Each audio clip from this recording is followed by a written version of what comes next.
ಅಪ್ಪ ಚಲುವಯ್ಯ ತಪ್ಪಕ್ಕೆ ಬರುವಾಗ 20 ಪಂಜು ಹಿಡಿಗುದುರೆ ಸ್ವಾಮಿ ಮಾತಾಡೋ ಸ್ವಾಮಿ ಮಾತಾಡೋ ಸ್ವಾಮಿ ಚಲುವಯ್ಯ ಮಾತಾಡೋ ಹೂ ಹೊಂಬಳೆ ಬರುವಾಗ ದೇವರೇ ಮಾತಾಡೋ ಅಪ್ಪ ಚಲುವಯ್ಯ ತಪ್ಪಕ್ಕೆ ಹೊಂಟಾಗ 20 ಪಂಜು ಹಿಡಿಗುದುರೆ ಸ್ವಾಮಿ ಮಾತಾಡೋ. ಇವತ್ತು ಮೇಲುಕೋಟೆ ಚೆಲುವನಾರಾಯಣ ಸ್ವಾಮಿಯವರ ಪವಿತ್ರವಾದಂತಹ ತೆಪ್ಪೋತ್ಸವ ಪ್ಲವೋತ್ಸವ ನಡೀತಾ ಇದೆ. ಪಂಚಕಲ್ಯಾಣಿ ತೀರ್ಥದಲ್ಲಿ ಸಾವಿರಾರು ಜನಗಳ ಮಧ್ಯದಲ್ಲಿ ಅಲಂಕೃತವಾದಂತಹ ತೆಪ್ಪೋತ್ಸವ ಮಂಟಪದಲ್ಲಿ ದೇವರು ಜಲವಿಹಾರವನ್ನು ನಡೆಸ್ತಾ ಇದ್ದಾನೆ. ನಿನ್ನೆ ವಾಯುವಿಹಾರವನ್ನು ನಡೆಸಿದ, ರಥೋತ್ಸವ ಆಯಿತು, ಸಂಜೆ ವಾಯುವಿಹಾರ ಆಯಿತು, ಈಗ ಜಲವಿಹಾರವನ್ನು ನಡೆಸ್ತಾ ಇದ್ದಾನೆ. ಲಕ್ಷಾಂತರ ಮಂದಿ ಕಣ್ತುಂಬಿಕೊಳ್ತಾ ಇದ್ದಾರೆ. ನೀವು ನೋಡಬಹುದು, ರಾಜಮುಡಿ ಕಿರೀಟ ಧಾರಣವನ್ನು ಮಾಡಿಕೊಂಡಿದ್ದಾನೆ. ಎಷ್ಟು ಸುಂದರ ಅಂತಂದರೆ ನೀವು ಚೆಲುವನಾರಾಯಣ ಅಂತ ಯಾಕೆ ಕರಿಬೇಕು ಅಂತ ಇವತ್ತು ನೋಡಿದ್ರೆ ನಿಮಗೆ ಗೊತ್ತಾಗುತ್ತೆ. ಈಗ ಚೆಲುವನಾರಾಯಣ ಸ್ವಾಮಿಯವರಿಗೆ ಅರೆಯರ್ ಸೇವೆ ನಡೀತಾ ಇದೆ. ಅರೆಯರ್ ಸೇವೆ ನಡೀತಾ ಇದೆ. ಅರೆಯರ್ರವರು ವಿಣ್ಣಪ್ಪಂ ಶೈವಾರ್ ಅಂತ ಹೆಸರು. ದೇವಾಲಯದ ಪ್ರಾರ್ಥನೆಯನ್ನು ಮಾಡ್ತಾರೆ, ಜಗತ್ತಿಗೆಲ್ಲ ಒಳ್ಳೆಯದಾಗಲಿ ಅಂತ.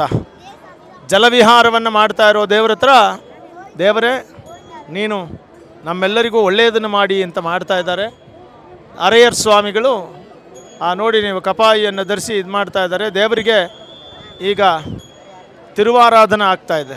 ಅಂದರೆ ಅರ್ಘ್ಯಪಾದ್ಯ ಆಚಮನೀಯಗಳನ್ನು ಸಮರ್ಪಿಸಿ ಆರತಿಯಾಗಿ ದೇವರಿಗೆ ಗಂಧಗಳನ್ನೆಲ್ಲ ಹಾಕ್ತಾರೆ. ಸುಂದರವಾದ ಸಂಗೀತ ಕಾರ್ಯಕ್ರಮಗಳು, ದಾಸಯ್ಯರ ನಿನಾದ, ಮ್ಯಾಂಡೋಲಿನ್ ಕಾರ್ಯಕ್ರಮಗಳು ನೋಡಿ.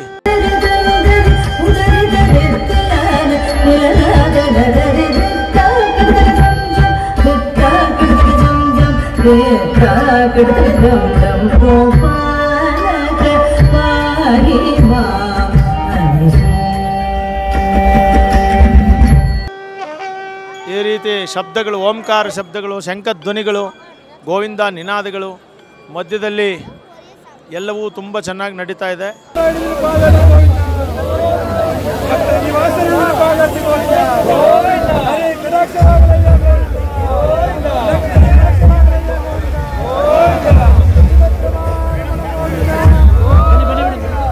ಇಂತಹ ಒಂದು ಭವ್ಯವಾದಂತಹ ಆ ಚೆಲುವನಾರಾಯಣನ ಕಿರೀಟವನ್ನು ನೋಡೋದೇ ಒಂದು ಸುಂದರವಾದ ಕಿರೀಟ, ನೋಡೋದೇ ಒಂದು ಸೌಭಾಗ್ಯ.